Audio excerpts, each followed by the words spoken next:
Okay, so we're recording the session now. We started just a couple of minutes ago, but we're doing a recap of what we did last week. I mentioned that last week um, we began with the end in mind, looking at AP Research student presentations and AP Research student papers. These were samples that you all critiqued and that you graded to get an idea of what the expectations are in this course. Anyone else want to hop in on what we did or add something that wasn't previously mentioned?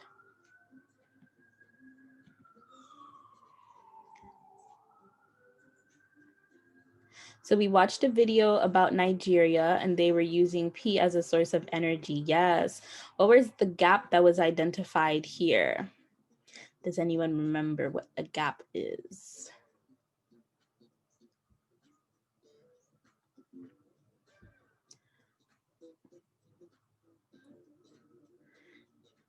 Okay, well, if you don't remember, that's okay. We will be covering it today. So let me see if I can switch slides. So we talked about AP research and what the objectives are. We talked about what research is in general. We covered the research process. We also looked at the different components of the AP research paper. So there's an introduction, a methods section, a results section, a discussion or analysis section, a conclusion, and of course, a bibliography. These are all the different sections that are going to be in your AP research paper. So this is just further explanations and going over the assignment that we did. So you graded the papers and the presentations and we discussed them at length. So we looked at the rubric also, and we got a closer look to understand what makes an AP research paper move from a 1 to a 2 to a 3 to a 4, and what makes an AP research paper score a 5, which is the highest grade that you can have on the AP research exam, which isn't like a sit-in exam, but the paper that you're submitting. And one of the key differences that we noted was that there is a gap in the research base. So what does that mean? What does a gap in the research base mean? And we talked about how a gap is something that remains to be done or learned in an area of research, and that every research project in some way is addressing a gap, whether it's finding information that wasn't out there, whether it's putting the pieces or solving some type of research mystery. So you're either innovating in some type of way or helping people understand something that they knew about but they didn't know about as well. So you are addressing a gap in the research. Sometimes this is a response to social problems that people face. Sometimes it's also related to innovation. So products are designed every day. Let's say you're using some type of sports equipment and you go deep sea diving. Well, research is done on the materials that you're used to make sure that one, you're protected, that you're able to stay underwater for longer amounts of time, perhaps that it's light so that you're not feeling as heavy, the durability so that it can last you for a long time. This might be a piece of equipment that you're investing in. And maybe it's also the materials that are made that that suit could be made of is blends in with the natural environment under the water. So fish don't get confused and they might not run away from you. So you'd be able to get better views and capture better images. So there's a lot that goes into research and it can be applied in so many different areas, which is why I find it so fascinating personally. So I think this is kind of where we left off. So can I get a volunteer? Actually, no, I think we covered this one, right? Yeah. So we talked about how a gap can be a lack of understanding, and it could be introducing a new method to be tested, and there can be several gaps. So it's really good to identify them sooner rather than later, of course. And then this was the real world example that Khadija mentioned in the comments section. So we did visualize this video and we're able to identify the gap here is that the students were able to use a renewable source of energy that is really cost effective because it's free. No one is paying for urine and no one is paying to produce urine. So if you're using it as a source of energy to create electricity, then it's innovative. It responds to a need, which is people need electricity, and it's a renewable source that is low investment or low cost for sure. So today we'll be doing an exercise on filling in the gap. Can I get a volunteer to read this paragraph for me, addressing a gap?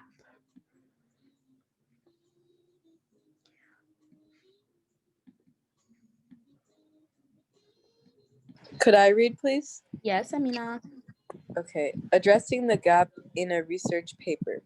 A gap statement is typically found in the introduction section of a journal article or poster, or in the goals and importance section of a research proposal, and Succinctly. succinctly identifies for your audience the gap that you will attempt to address in your project. Thank you. So here's an example of a gap. It says the relationship between the four damping factors, i.e., internal friction, support loss, airflow and free space, and squeeze force, has not yet been clarified. So it is not obvious which one is dominant in an actual microsystem, in actual microsystems. So here it's clearly stating that there's something that has not been clarified yet. So within an introduction or the goals and importance section of a paper is where you will find your gap statement. This is really important because in your own research papers, you will want to write your gap statement in your introduction. So in the previous example, like I mentioned, they clearly said that a gap had not yet been clarified. So there are other cues that you can use to help you identify a gap statement, such as have or has not been studied, reported, or elucidated, is required or needed. The key question is, or the key question remains, it is important to address. So these little statements help you to know that there's something that is being said in the introduction that points to a gap. And essentially, the research that you are doing, the paper that you're writing, is going to help to fill that gap. So think of these as phrases that help you identify the gap. Think of them as like a magnifying glass. So when you see them, when you're reading your paper and you see some of these phrases in the introduction, they might be pointing to the gap. And the paper typically will justify what is it doing to address this gap. This is where you help to make that distinction between a certain report paper, which reports on things that we know about, but perhaps hadn't considered from from a particular perspective, and a research paper, which does present something new, which does fill a hole in the knowledge or literature base. And all of this will make a lot more sense when we practice it. So once you identify a gap in the literature, you must tell your audience how you attempt to at least somewhat address in your project this lack of knowledge or understanding. Can I get a volunteer to read the second bullet point? Yes, Salim. Sally, would you like to go? Yes. Thank you. In a journal article or poster, this is often done in a new paragraph and should be accomplished in one summary statement, such as, therefore, the purpose of this study was to determine the effects of lead on the hepatobiliary system, especially on the liver and on the gallbladder, adapted from, I suppose, I don't know. Thank you. So these are also cues that you can use. Therefore, the purpose of this study. Whenever you see statements like the purpose of this study, or this study intended to, or this study has a goal of, these are all going to indicate to you that they're filling statements. So gap statements tell you what's missing, and fill statements tell you how the research or the study intends to fill that gap. So you'll often find it in the first or the last paragraph in a paper's introduction, and it will start someone like this, just like the example that we saw above. So we have an assignment. I'm going to release it in the Google Classroom. I'll give you about, I think 20 minutes is enough time. We can keep the Zoom session open. You will be able to edit the document that is attached to this assignment and then submit it. So make sure you go onto the Google Classroom. I'm going to release that assignment at this moment. And we should be able to start it. Sorry.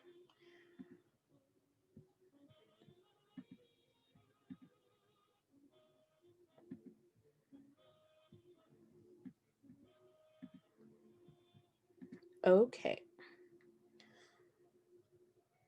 So this will be a graded assignment, but just do your best. We'll talk through some of the questions that you have. I'm just grading it so that we have, we're starting to have some grades that we can put in. So let's see if we can open up the document to view. You should be able to access it. I'm looking at it here from my screen. It says, in the following examples, identify the gap by underlining it. So you should be able to use this U underlining, and then identify the fill by highlighting it. So you can highlight it in any color that you want. And notice if you can pick up on some of those key phrases or words. So these are excerpts from different papers.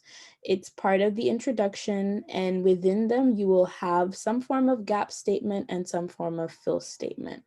So we'll take about 20 minutes to complete this, and I will be checking in like every 5 minutes if you have time. I actually think 20 minutes is too long.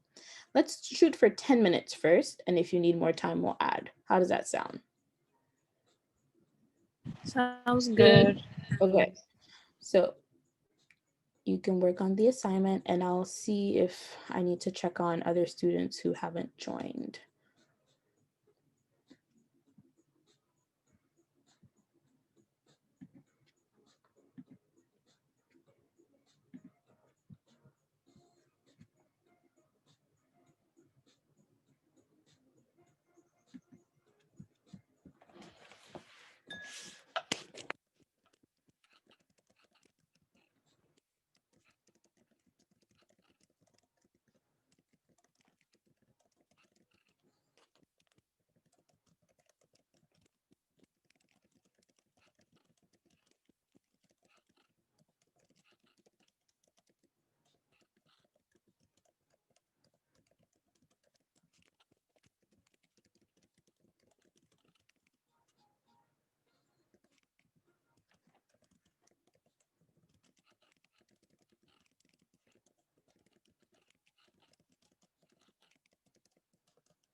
See?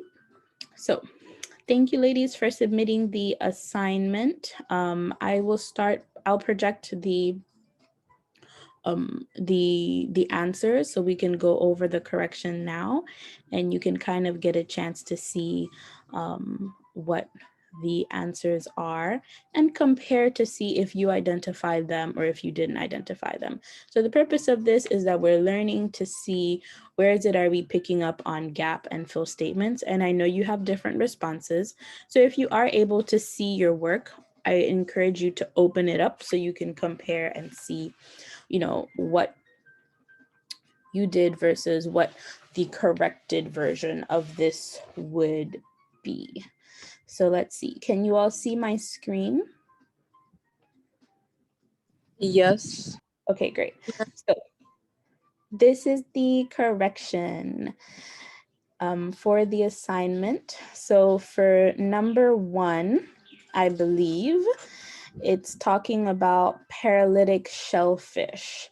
And there are a couple of cues. So here the gap statement says, according to the National Monitoring Program in Portugal, G. catenatum were not reported along the Portuguese coast during the 10-year period from 1955 to 2005.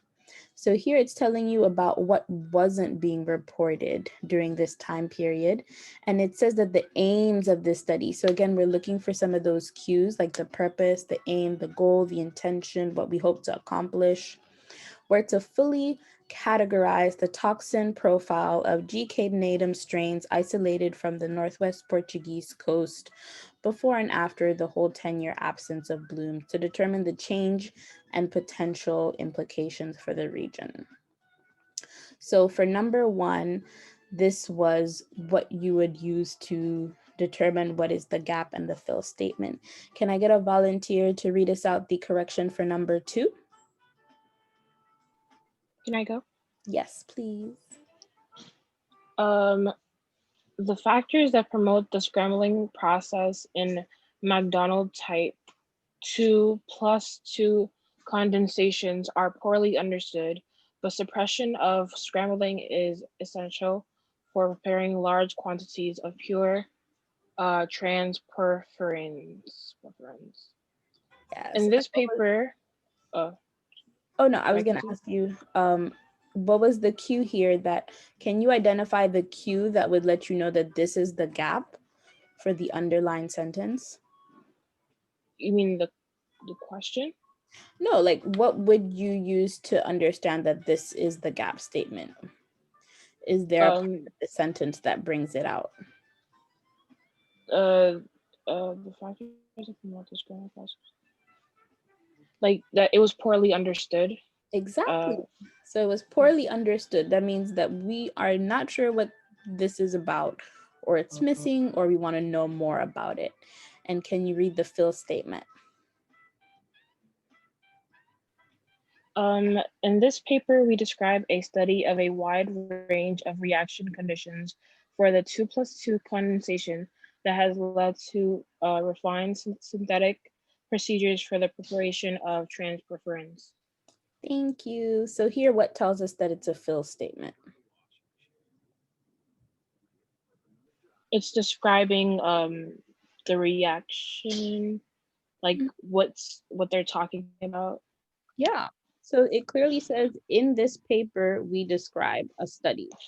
So it's literally telling you what it's going to do. That is a fill statement. So if you're looking for a gap, you're looking for what's missing, what's not understood, what is unclear. And when you're looking for a fill statement, you're looking at the goal or the purpose or what they intend to do in the study or in the paper that they're writing. So let's see, for number 3, can I get a volunteer to read us the gap statement?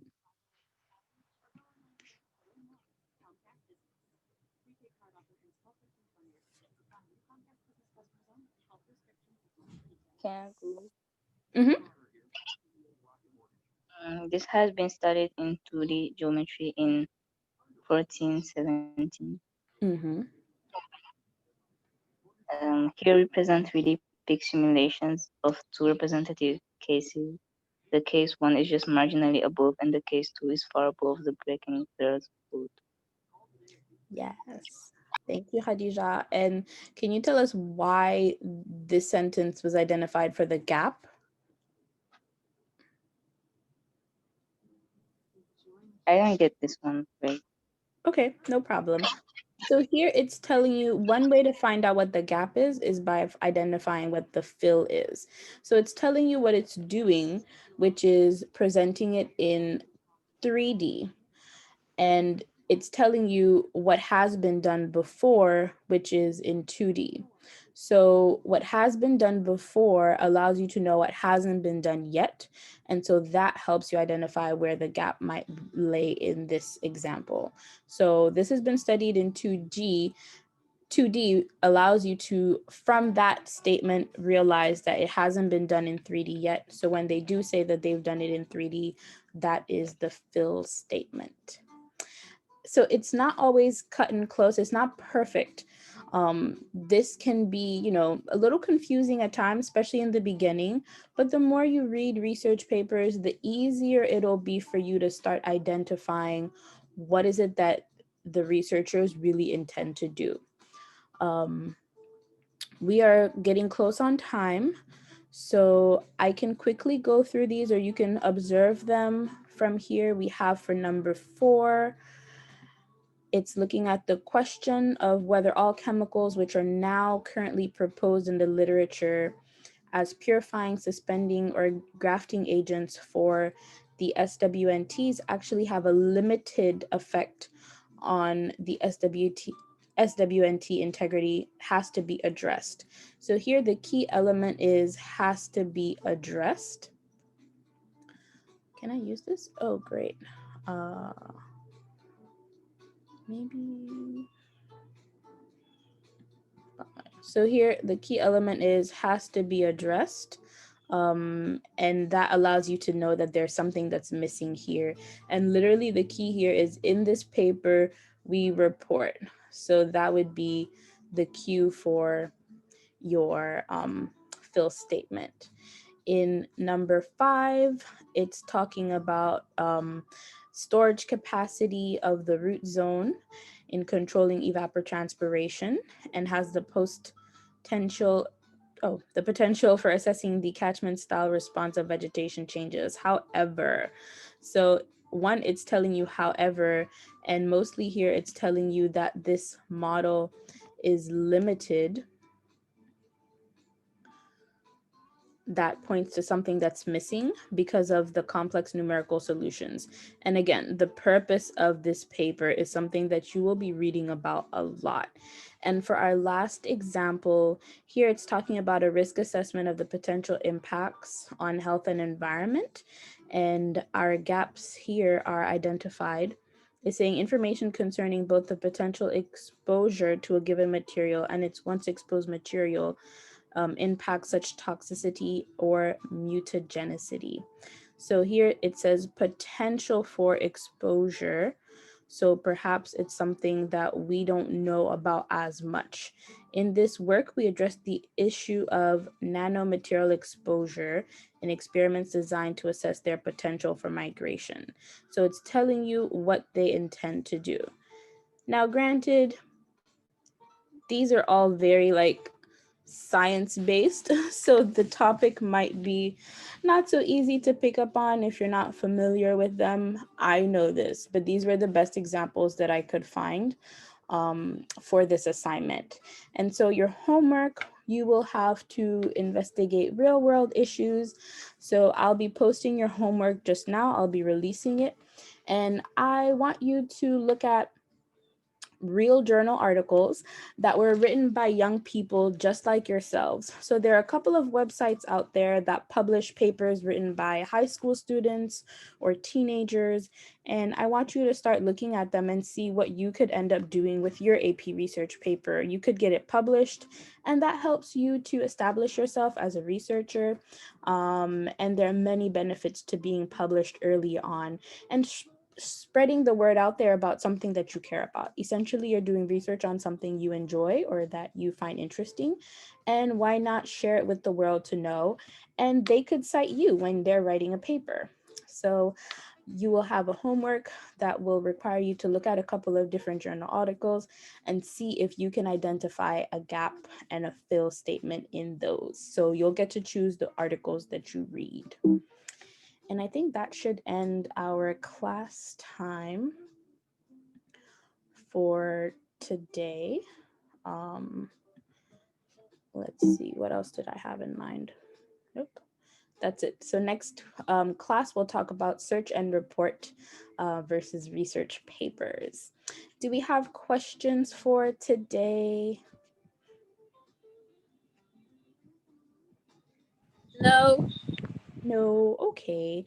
So again, don't worry if I know that this gap and fill statement is still new, so you're still going to get used to it. But again, the idea here is that you understand that gap and fill statements are really important to include in the introduction, and they help readers understand what a paper is about and why that paper is being written. So your gap statement identifies what's missing or what is the problem that is intended to being solved. And the fill statement helps you know what the purpose of that paper is. Again, this is what helps to make a paper in AP Research score a 5, is when all of those things are clearly identified, as opposed to just reporting on as opposed to a paper that scores a 4.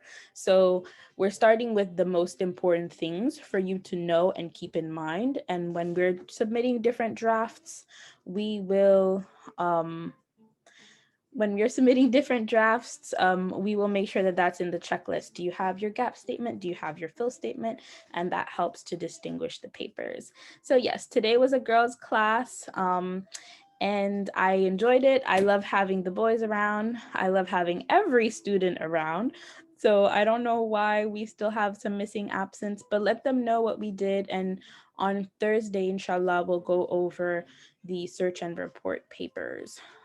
So we're still moving on. We can't slow things down too much. If not, we won't be meeting our objectives. But yeah, I hope we get all of this confused. Yes, Kiara, we have class on Thursday from 4 to 6 p.m. your time. And we'll be doing a lot of activities on Thursday, so it should be a little bit more interactive. I'm trying to get creative around using different apps and websites like that. Miss, Yes? when is the GAMU? Oh, is the GAMU this week? I think so. Yes, Miss. Oh, I think okay. it's Thursday. Like, we're taking vacations from tomorrow to Tuesday, I believe. Oh, really? Okay. I didn't know. Okay, I will have to ask. I'll ask the administration what's the clarification on that.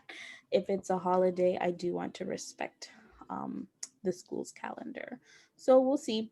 I also don't want us to be slowed down too much, but we'll manage. All right. Thank you, everyone. And we'll talk about blogs. So I've gotten the links for some of you. Did you have questions about blogs before we end?